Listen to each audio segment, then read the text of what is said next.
This is Ask Amber. Today's question comes from a guest at what might be the most chaotic wedding Los Angeles has ever seen, and it's not over yet.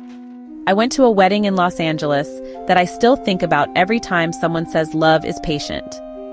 The bride, who I've known for years, told me just 2 days before the wedding that she didn't even like her fiancé.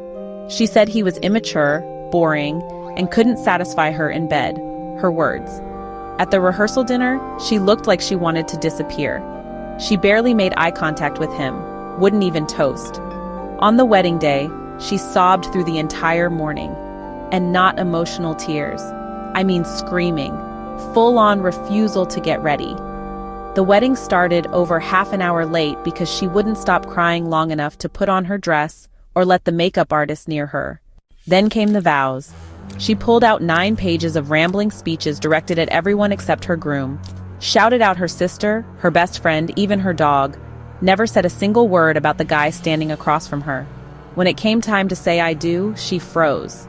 For almost a full minute. Then finally muttered something like, yeah, sure, okay, that was her commitment. I've never seen anything so uncomfortable in my life.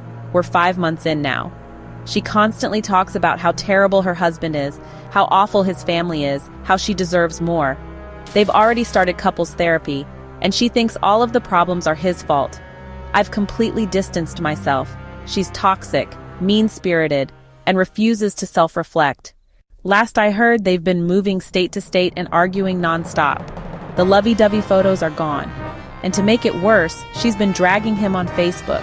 Public posts, private screenshots, trash-talking his every move. It's gross. He didn't deserve it. I stand by my original guess. I gave it 10 months. Sometimes a wedding is less about love and more about fear. Fear of being alone. Fear of starting over. Fear of what people will say.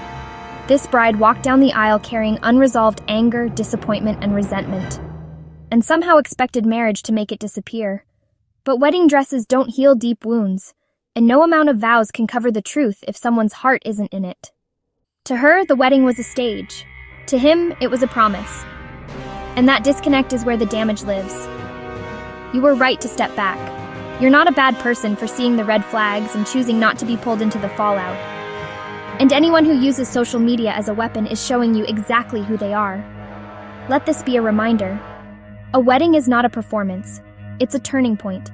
And if the story is already unraveling before page 1, no amount of rings or therapy will rewrite the ending.